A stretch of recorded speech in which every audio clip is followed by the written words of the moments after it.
नमस्कार, देशोन्नतीच्या सुपर 30 मध्ये मी ऐश्वर्या आपलं स्वागत करते।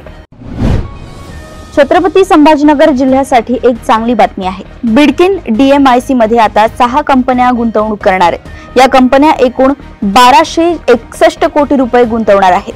त्यामुळे 3300 लोकांना रोजगार मिळेल। या गुंतवणुकीमुळे शहराचा विकास होईल आणि लोकांना काम मिळेल। पुण्यातील तळवडे IT पार्क परिसरातील डाउनटाउन हॉटेलच्या मागील मोकळ्या जागेत बुधवारी सकाळीच्या सुमारास एक महिला आणि पुरुषाचा मृतदेह सापडल्याची घटना समोर आल्यामुळे एकच खळबळ उडाली आहे। विवाहबाह्य संबंधातून पतीनेच पत्नी आणि तिच्या प्रियकराची हत्या केल्याचा आरोप आहे। नागपूर शहरात नशेच्या विरोधात निर्णायक पावले उचलत नागपूर पोलिसांनी मंगळवारी मोठी कारवाई करत 714 किलो 230 ग्रॅम अंमली पदार्थ नष्ट केले। ही कारवाई ऑपरेशन थंडरच्या अंतर्गत करण्यात आली असून 26 जून या आंतरराष्ट्रीय नशामुक्ती दिनानिमित्ताने ही प्रक्रिया राबवण्यात आली आहे। हिंगोली जिल्ह्यातील वसमत तालुक्यात एक धक्कादायक घटनेने खळबळ उडाली आहे। हयातनगर फाटा परिसरात 24 तारखेला रात्री 10च्या सुमारास 2 गटात जोरदार हाणामारी झाली। या धारदार शस्त्रांनी हल्ला केल्याने एका तरुणाचा मृत्यू झालाय। विशाल मुंजाजी देवरे असं मृत तरुणाचं नाव आहे। पोलिसांनी दिलेल्या माहितीनुसार ही घटना मुलीच्या कारणावरून घडली असावी असा अंदाज आहे। राज्याच्या राजकारणात सध्या काळी विद्या आणि काळी जादू यावरून आरोप प्रत्यारोपांचं राजकारण रंगलंय। भास्कर जाधव यांनी रामदास कदम यांच्यावर केलेल्या आरोपाला रामदास कदम यांनी जोरदार प्रत्युत्तर देत थेट उद्धव ठाकरे यांनाच लक्ष्य केलंय। दिशा सालियन प्रकरणात आदित्य ठाकरे यांना अटक होऊ नये म्हणून हैदराबादवरून एक मांत्रिक आणला गेला असा खळबळजनक आरोप रामदास कदम यांनी एका खासगी वृत्तवाहिनीला दिलेल्या मुलाखतीत केल्याने खळबळ उडाली आहे। छत्रपती संभाजीनगरमध्ये एका 22 वर्षीय विद्यार्थ्याचा अपघातात मृत्यू झालाय। सुमित प्रधान असं त्याचं नाव आहे। तो MBAचे शिक्षण घेत होता। धुळे सोलापूर महामार्गावर पाचोड बायपास जवळ हा अपघात झालाय। अज्ञात वाहनाने त्याच्या दुचाकीला धडक दिली आहे। सुमितने हेल्मेट घातली असते तर कदाचित त्याचा जीव वाचला असता असे प्रत्यक्षदर्शींनी सांगितले। पाचोड पोलिसांनी या घटनेची नोंद अकस्मात मृत्यू म्हणून केली आहे। यंदा उत्तर कोकणात सरासरीच्या तुलनेत जास्त पाऊस नोंदवला गेलाय तर दक्षिण कोकणात सरासरी पर्जन्यमानाच्या तुलनेत पावसाचे प्रमाण कमी असल्याचं दिसून येते। रत्नागिरी सिंधुदुर्ग जिल्ह्यात जून महिन्यात सरासरी पावसाच्या तुलनेत कमी पाऊस पडलाय तर रायगड, ठाणे आणि पालघर जिल्ह्यात सरासरी पर्जन्यमानापेक्षा जास्त पाऊस झाला आहे। अलिबाग तालुक्यातील वरसोली इथे सुरू असलेल्या कुंटणखाण्याचा अलिबाग पोलिसांनी पर्दाफाश केलाय। येथील लोटस लॉजिंग येथे वेश्या व्यवसाय चालवणाऱ्या दोघांना अलिबाग पोलिसांनी रंगेहात पकडलाय।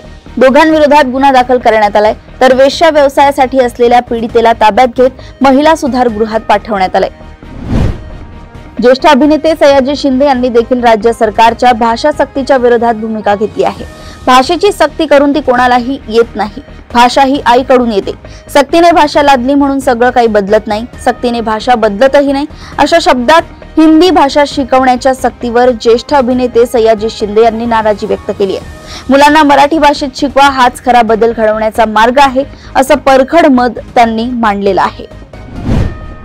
वाघांच्या अधिवासात त्यांचे प्रमुख भक्ष्य असलेल्या प्राण्यांची संख्या कमी होत आहे। 2014 ते 22 दरम्यान देशातील वाघांच्या अधिवासात चितळ, सांबर आणि रानगवा यासारख्या खूर असणाऱ्या प्राण्यांच्या संख्येत अनुक्रमे 28%, 27% आणि 28% घट झाल्याचं आढळून आलंय। भारतीय वन्यजीवन संस्थेच्या अभ्यासातून ही बाब समोर आली आहे। शालार्थ ID घोटाळ्यात SITला आणखी एक यश मिळालंय। तब्बल 48 शिक्षकांच्या नावाने बनावट शालार्थ ID तयार करणाऱ्या संस्था चालकाला अटक करण्यात आली आहे। आश्चर्याची बाब म्हणजे संबंधित संस्था चालकाने त्याच्या शिक्षण संस्थेचे बनावट लेटर हेड वापरून अपात्र मुख्याध्यापक पराग पुडकेने पद मिळवल्याची तक्रार केली होती। आता त्यावरच हे प्रकरण उलटलं असून त्यामुळे शिक्षण क्षेत्रात खळबळ उडाली आहे। चंद्रपूर जिल्हा मध्यवर्ती सहकारी बँकेच्या 21 संचालक पदांसाठी होणाऱ्या निवडणुकीदरम्यान नामांकन अर्जासोबत जोडलेल्या अंकेक्षण अहवालासंदर्भातील वाद उच्च न्यायालयाच्या नागपूर खंडपीठात पोहोचलाय। सोमवारी या प्रकरणावर सुनावणी झाली असून न्यायाधीश पानसरे यांच्या खंडपीठाने निर्णय राखून ठेवलाय। येत्या 3 दिवसात निकाल जाहीर होण्याची शक्यता असून संपूर्ण सहकार क्षेत्राचे लक्ष या निकालाकडे लागले। दरम्यान एका विद्यमान संचालकाने निवडणुकीतून माघार घेतली आहे। माळेगाव सहकारी साखर कारखाना निवडणुकीची मतमोजणी बुधवार 25 जून रोजी सलग दुसऱ्या दिवशी देखील सुरू आहे। पहिल्याच निकालात राज्याचे उपमुख्यमंत्री अजित पवार यांनी बाजी मारली आहे। पवार यांनी माळेगाव कारखान्याच्या निवडणुकीत ब वर्गातून दणदणीत विजय मिळवलाय। उपमुख्यमंत्री पवार यांच्यासह 9 उमेदवार त्यांच्या गटाचे निवडून आले आहेत, तर सहकार बचाव पॅनलचे नेते माळेगावचे माजी अध्यक्ष रंजन कुमार तावरे पराभूत झाले आहेत। पिंपरी चिंचवड मधील थेरगाव परिसरात घडलेल्या एका धक्कादायक हल्ल्याप्रकरणी गंभीर स्वरूपाचे आरोप असतानाही तिन्ही आरोपी जामिनावर बाहेर आले आहेत। डिलिव्हरी बॉय सोबत झालेल्या वादातून धारदार शस्त्राने हल्ला करत पीडित तरुणाच्या डाव्या हाताचा पंजा शरीरापासून वेगळा झालाय। उजव्या हाताचा पंजा कापला गेलाय। इतकं सगळं घडूनही पोलिसांनी आरोपींना जामीन दिल्यामुळे संतप्त नातेवाईकांनी पोलीस आयुक्तालयासमोरच आंदोलनाचा पवित्रा घेतलाय। बदलापूरच्या शाळेत घडलेल्या घटनेची पुनरावृत्ती होऊ नये यासाठी निवृत्त न्यायमूर्ती शालिनी फणसाळकर जोशी आणि निवृत्त IPS मीरा बोरवणकर यांच्या समितीनं शिफारशी केल्या आहेत। त्यांनी केलेल्या सूचनांची पूर्तता काटेकोरपणे होते की नाही याची पाहणी करून 6 आठवड्यात अहवाल सादर करण्याचे निर्देश मुंबई उच्च न्यायालयानं मंगळवारी जारी केले। समितीनं केलेल्या सर्व सूचना स्वीकारत राज्य सरकारनं अध्यादेश जारी केला असून त्याची तातडीनं अंमलबजावणी केली जाणार आहे, असं राज्य सरकारतर्फे न्यायालयात स्पष्ट करण्यात आलंय। दिल्लीतील नेहा हत्याकांडाने सर्वांनाच धक्का दिलाय। आरोपी तौफिक नेहाच्या इमारतीवर बुरखा घालून शिरला। त्याने नेहाला तिच्या वडिलांसमोर इमारतीच्या 5व्या मजल्यावरून ढकलले। या घटनेनंतर नेहाला तातडीने रुग्णालयात दाखल करण्यात आले होते, परंतु दुर्दैवाने तिला वाचवता आलं नाही। आरोपी तौफिकला पोलिसांनी अटक केली आहे। ज्याला भाऊ मानला त्याच्या मनात आपल्याविषयी घाणेरडे विचार आहेत हे त्या पीडित मुलीला माहीतही नव्हतं। आरोपीने मात्र प्लॅनिंग करून ही घटना घडवून आणली आहे। काँग्रेस पक्षाचे नेते तथा लोकसभेतील विरोधी पक्षनेते राहुल गांधी यांच्या वारंवार विदेश दौऱ्यावरून भारतीय जनता पक्षाचे नेते अमित मालवीय यांनी जोरदार टीका केली। राहुल गांधी वारंवार का गायब होतात असा सवाल अमित मालवीय यांनी केलाय। अमित मालवीय यांच्या आरोपांना उत्तर देताना काँग्रेसने म्हटलंय की राहुल गांधी हे त्यांच्या भाचीच्या पदवीदान समारंभाला उपस्थित राहण्यासाठी लंडनला गेले आहेत, तसेच ते लवकरच पुन्हा परत येतील असंही काँग्रेसने म्हटलंय। भारतीय हवाई दलाचे विंग कमांडर अभिनंदन वर्धमान यांना पकडण्याचा दावा करणारा पाकिस्तानी लष्कराचा अधिकारी ठार झाल्याची माहिती समोर आली आहे। 2019 मध्ये भारतीय वैमानिक अभिनंदन वर्धमान यांना पकडण्यात सहभागी असलेला पाकिस्तानी लष्कराचा अधिकारी मोईज अब्बास शाह हा पाकिस्तानच्या खैबर पख्तूनख्वा भागात तालिबानच्या चकमकीत ठार झाल्याची माहिती आहे। कृषी उत्पादनांवरील आयात शुल्कामुळे भारत आणि अमेरिका यांच्यातील व्यापार करार मध्यभागी अडकलाय। व्यापार करारासाठी अमेरिका त्यांच्या कॉर्न आणि सोयाबीन सारख्या अनुवांशिकरित्या सुधारित अन्न पदार्थांवरील आयात शुल्क कमी करण्याची मागणी करत आहे। टाइम्स ऑफ इंडियाच्या वृत्तानुसार अमेरिकाला वाटतंय की उत्पादने भारतात स्वस्तात विकता येतील, त्याच वेळी भारतीय सरकार शेतकऱ्यांचे नुकसान होणार असल्याने आयात शुल्क कमी करू इच्छित नाही। कर्मचारी भविष्य निर्वाह निधी संघटनेनं क्लेम सेटलमेंट नियमांमध्ये मोठा बदल करून कर्मचाऱ्यांना मोठा दिलासा दिलाय।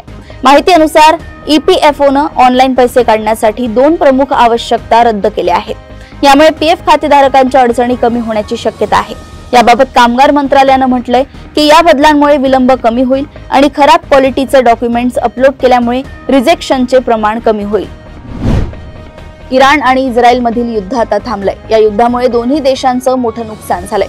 12 दिवसांच्या युद्धात इस्रायल मधील सुमारे 39,000 लोकांनी नुकसान भरपाईसाठी अर्ज केले आहेत। यापैकी 30,809 अर्ज घरांच्या नुकसानीबाबतचे आहेत। या सर्व लोकांनी त्यांच्या घराचे किंवा अपार्टमेंटचे इराणच्या हल्ल्यांमुळे नुकसान झाल्याचा दावा केलाय। तसेच 3,713 अर्ज हे वाहनांचे नुकसान झाल्याबद्दल आले आहेत। तसेच यंत्रसामग्री आणि इतर वस्तूंच्या नुकसानासाठी 4,085 अर्ज आले आहेत। तुर्कीने भारत आणि पाक तणावाच्या दरम्यान पाकिस्तानला मदत केली होती। तुर्कीने पाकिस्तानला अत्याधुनिक ड्रोन पुरवल्याने पाकिस्तानने आपला हल्ला करण्याचा प्रयत्न केला। आता भारताशी पंगा घेतल्याने तुर्कीची वाट लागली आहे। भारतीय पर्यटकांनी पाठ फिरवल्यानं आणि सोशल मीडियावर बहिष्कार पुकारल्याने तुर्कीच्या टुरिझम इंडस्ट्रीची वाट लागली आहे। अहवालानुसार 2025 मध्ये तुर्कीला जाणाऱ्या भारतीय पर्यटकांची संख्या 24% घसरली आहे। केवळ एका महिन्यातच तुर्कीची वाट लागली आहे। अमेरिकेचे अध्यक्ष डोनाल्ड ट्रम्प यांनी इराण आणि इस्रायल संघर्षाबाबत मोठं वक्तव्य केलंय। डोनाल्ड ट्रम्प यांनी इराण आणि इस्रायल यांच्यातील शस्त्रसंधी जाहीर केली। आता ट्रम्प यांनी शस्त्रसंधीचा भंग करणाऱ्या इराण आणि इस्रायलवर नाराजी व्यक्त केली आहे। नाटो शिखर संमेलनात सहभागी होण्यासाठी निघण्यापूर्वी डोनाल्ड ट्रम्प यांनी पत्रकारांसोबत संवाद साधला। यावेळी इस्रायलच्या भूमिकेवर नाराज असल्याचं ट्रम्प यांनी स्पष्ट केलं। शस्त्रसंधी जाहीर झाल्यानंतर इस्रायलनं मोठे हल्ले करायला नको होते असं ट्रम्प म्हणाले आहे। शिक्षण क्षेत्र आणि उद्योग जगतातील दरी भरून काढण्याच्या उद्देशाने all India council of technical एज्युकेशनने AICTE इंडस्ट्री फेलोशिप योजनेची घोषणा केली आहे। ही योजना उच्च शिक्षण क्षेत्रातील अध्यापकांसाठी आहे। यासाठी पहिल्या टप्प्यात 300 शिक्षकांची निवड केली जाईल। AICTE मार्फत यासाठी ऑनलाईन अर्ज प्रक्रिया सुरू करण्यात आली असून 15 जुलैपर्यंत ही अर्ज प्रक्रिया सुरू राहणार आहे।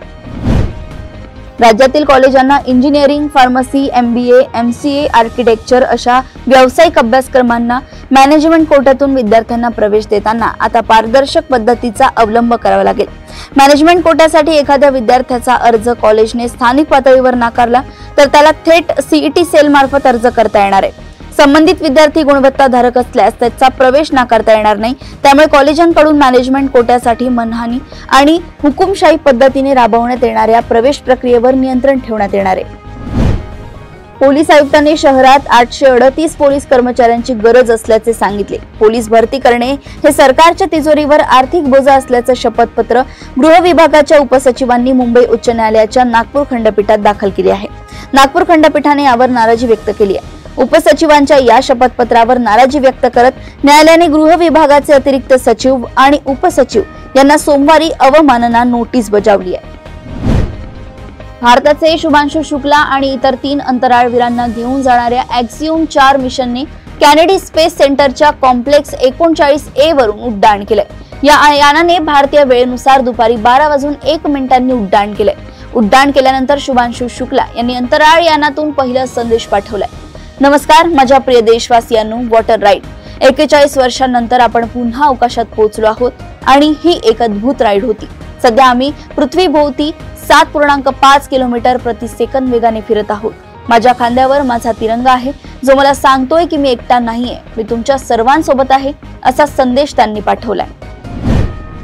देशातील तिसरी मोठी टेलिकॉम कंपनी वोडाफोन आयडियाला वाचवण्यासाठी सरकार पुन्हा एकदा पुढे सरसावलंय। केंद्रीय दूरसंचार मंत्र्यांनी स्पष्टपणे म्हटलंय की स्पर्धा कायम राहिली पाहिजे। त्यामुळे भारतीय दूरसंचार क्षेत्रात फक्त 2 कंपन्या असणे योग्य नाही। यामुळेच सरकारने पुन्हा एकदा वोडाफोन आयडियाला वाचवण्याचा विचार सुरू केलाय।